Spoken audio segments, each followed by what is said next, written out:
Assalamualaikum warahmatullahi wabarakatuh. Perkenalkan, nama saya Putri Wulandari. Di sini saya membuat video ini untuk memenuhi tugas UTS mata kuliah IRP. Nah, di sini saya akan sedikit menjelaskan bagaimana simulasi transaksi order to cash atau O2C sampai dengan laporan keuangan dengan menyeting kategori produk dengan otomatis. Disimak ya teman-teman.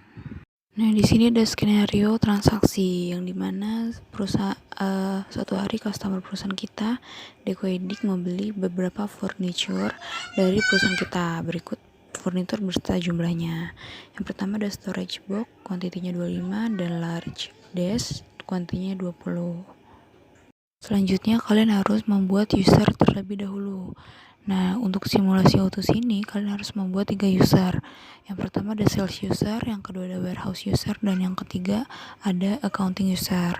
Nah, dengan caranya gimana nih? Kalian caranya masuk ke menu setting, lalu kalian klik user and companies, lalu kalian klik user, lalu kalian klik create. Nah, di sini ada accounting user yang bernama Adit. Nah, di accounting user ini mempunyai akses accounting advisor. Nah, di sini ada sales user yaitu Sally. Nah, sales user ini mempunyai akses sales administrator. Nah, di sini ada warehouse user, Wulan sebagai warehouse usernya. Nah, mempunyai akses inventory administrator. Nah, selanjutnya kalian bisa masuk ke modul purchase. Nah, di situ kita bisa menyeting kategori produk secara otomatis. Dengan cara apa? Kita klik modul purchase-nya, setelah itu kita klik configuration, lalu kita klik produk kategori. Setelah itu kalian bisa ubah inventory valuation-nya menjadi automate. Nah, kalian bisa edit nih. Lalu kalian bisa ubah menjadi otomatis dan klik save setelah itu.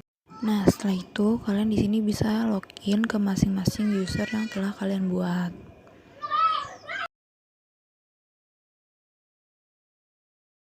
Nah, di sini kalian masuk ke user sales kalian, lalu kalian klik create quotation, lalu kalian input customer dan produknya sesuai skenario yang transaksi yang kalian buat, lalu klik save. Nah, setelah itu kalian harus mengirimkan quotation-nya ke Dekodik. Nah, untuk mengirimkannya itu kalian harus mengirimkan email terlebih dahulu dengan cara klik send by email. Lalu setelah terkirim maka statusnya akan berubah menjadi quotation send. Lalu kalian klik confirm, lalu kalian masuk ke warehouse user. Setelah itu kalian harus mengirimkan produk ke customer dengan cara kalian login ke warehouse user, kemudian kalian klik modul inventory, lalu kalian klik delivery order. Setelah itu kalian lihat search dokumennya, lalu kalian pilih no invoice, nomor invoice sesuai dengan yang kalian buat tadi. Nah, setelah itu kalian klik edit. Setelah itu kalian done. Nah, setelah semuanya sudah, kalian anggap saja semua barang yang kalian pesan sudah kalian terima. Disesuaikan dengan quantity reserved. Nah, setelah itu kalian klik save, lalu statusnya akan berubah menjadi ready. Selanjutnya kalian akan klik validate, lalu kalian harus mengirimkan SMS, lalu kalian klik confirm.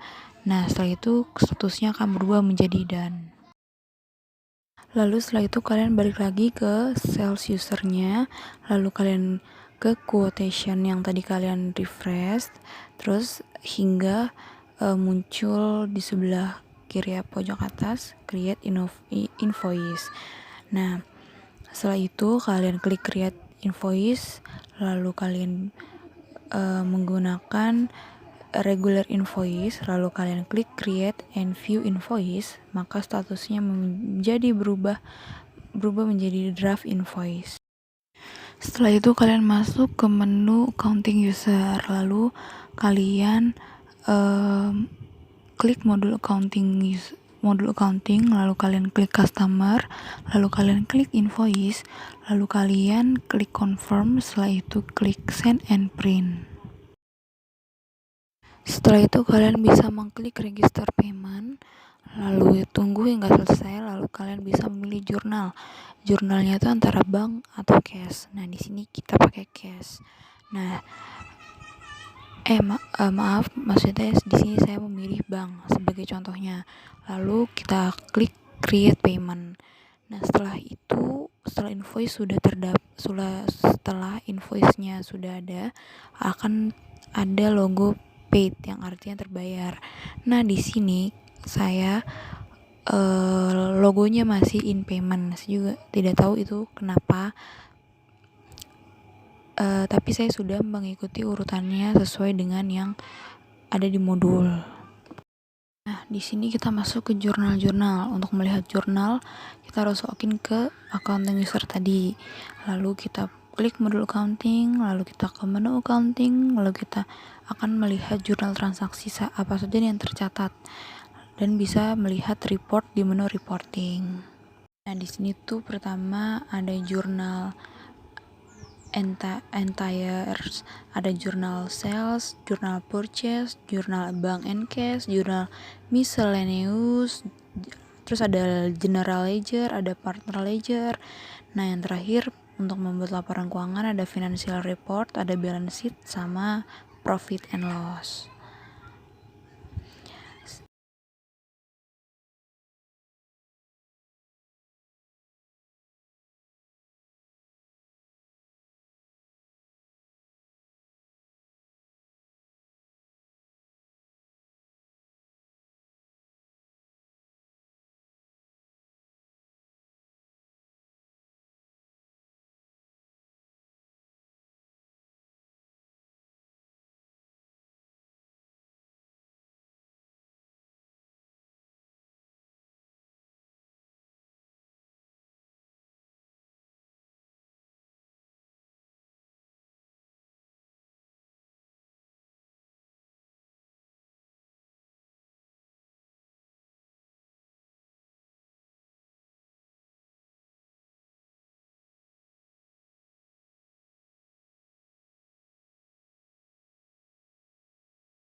Sekian dari saya, kurang lebihnya mohon maaf. Wassalamualaikum warahmatullahi wabarakatuh.